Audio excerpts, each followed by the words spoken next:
Treinar, ela treina a fundo. Quando é para tocar piano, ela treina até ao máximo que pode. Então ela, ao longo de toda a vida, sempre foi a melhor da escola, sempre esteve no quadro de honra, sempre foi a chefe de turma, sempre foi escolhida como exemplo, não sei o quê. Então uma criança dessas, de repente, chega à altura das avaliações, ela não pode fazer as avaliações. Chega à altura dos exames, não pode fazer os exames.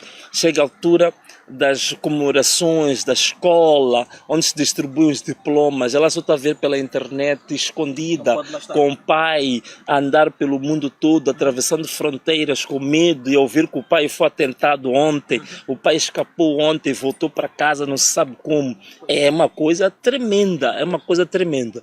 Claro que quando a gente vê um público, eu não venho aqui de lágrimas a chorar e rebolar perante as pessoas, mas você não imagina a dor de um pai saber que a filha perdeu o ano, a filha não pode estar com os amigos, onde ela sempre se destacou pelo empenho, pelo esforço que fazia, pela entrega que fazia, pelos projetos que ela tinha. Ela gosta muito de artesanato, ela faz muitas peças artísticas. Tudo isto, tu bloqueares numa criança por causa de um projeto nacional, por causa de um projeto político-social de defender pessoas pobres, de pessoas vulneráveis. É dramático, é doloroso. Então, é isto. Mas, graças a Deus, eu quando sentia dor dentro de mim, ia ter com a minha filha, ela assistir os amigos a receberem diplomas, os amigos na escola em comemorações, eu sentia ela triste, eu me aproximava, ela dizia: mami, pai, não se preocupe, eu entendo essa luta. Eu vou aguentar, vamos até o fim. Menor que é, conseguia fortalecer o pai? Conseguia fortalecer. A minha filha consegue me fortalecer. Um dos meus filhos também, muito forte, que está fora, também esse fortalecer. A minha esposa é a mais forte da família. A minha esposa é muito mais corajosa do que eu. Essa tem uma coragem ilimitada. A gente tem dito até que a coragem dela transborda, não é? Não se consegue conter em nenhuma garrafa, nenhum... Eu gosto muito desta vertente familiar que o Venâncio permitiu-me entrar. O Venâncio acaba de relatar como é que a filha se sentiu neste processo e como conseguiu fortalecer o pai. Mas eu pergunto, o pai desta criança não chegou a chorar neste momento de perceber que a filha está longe de seus pares, está longe daquilo que ela gosta de fazer e está a ver tudo pela internet? Não caiu-lhe uma lágrima no canto do olho? Não. Eu te confesso, Clemente, já várias vezes, quando eu olhava para a minha família, a situação em que se encontrava, sobretudo a minha filha mais nova, sim, várias vezes já estive fechado num guarda-fato. Por trás deste Davi todo arrojado. Já chorei pelo caso dos meus filhos, não por mim, eu já chorei pelos meus filhos. Pois. E eu já chorei também por outras pessoas que não são propriamente meus filhos de sangue. Certo. Mas são meus filhos sociais, se assim quisermos dizer. Nós vemos algumas lives, fazer live como que uma lágrima lá no fundo. Eu já chorei por várias crianças, eu já chorei por pessoas que estão a passar situações difíceis, já chorei pelos Xotas, quando fui visitar os Xotas, a família dos Xotas em Ressano Garcia. Já chorei por vários jovens em situações muito dramáticas, incríveis.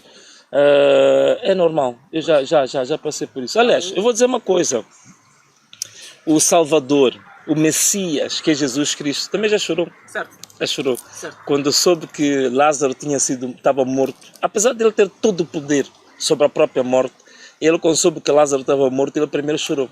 Depois é que ressuscitou a Lázaro. Muito bem, muito obrigado por termos tido esta pequena observação do ponto de vista emocional, do ponto de vista familiar. Eu gostava que saíssemos ligeiramente e entrássemos um pouco para a política. Mas antes de fazer a pergunta que é fazer agora, eu queria pedir para, em 2 minutos, 1 minuto máximo, falar sobre o projeto Sustenta. Vi há dias uma crítica que fez sobre este pacote governamental da administração News, que infelizmente vem sendo rotulado como um fiasco, um total fiasco. Por que, Venâncio, na sua ótica, o Sustenta foi um fiasco? Olha, o Sustenta foi um fiasco por algumas razões que eu vou aqui salientar. Primeiro, em matéria de transparência orçamental. É o projeto menos transparente que se compara às dívidas ocultas. Porque nós temos um projeto que é um fundo público. Na verdade, o Sustenta faz parte. É um subfundo, de um fundo maior que chama-se Fundo Nacional de Desenvolvimento Sustentável, que temos 8 anos que nunca se apresentou nem sequer um rascunho das contas ou da prestação de contas deste fundo, nem ao Parlamento, nem ao Tribunal Administrativo, nem sequer aos moçambicanos. Eu nunca vi um fundo neste país que ficasse 8 anos sem prestar contas absolutamente nenhumas e a mover muitos milhões de dólares. Este é o primeiro ponto. Segundo ponto, é o que o Sustenta fazia uma promessa de melhorar a vida dos agricultores familiares, chamados PAs, ou os pequenos agricultores. Ao longo desses 8 anos, a vida dos agricultores, do ponto de vista da produtividade agrícola, piorou. Ok. E hoje temos muitos dados que comprovam isso. A produtividade não aumentou. E uma das coisas graves que aconteceu, e há notícias sobre isso, é que a maior parte das chamadas sementes melhoradas que o Sustenta entregava aos pequenos agricultores, cerca de 50% delas não tinham chamado poder germinativo. Ok. O que isso quer dizer em termos simples? Eram sementes Foncon. Eram sementes falsas. Foi uma burla que eles fizeram aos pequenos agricultores.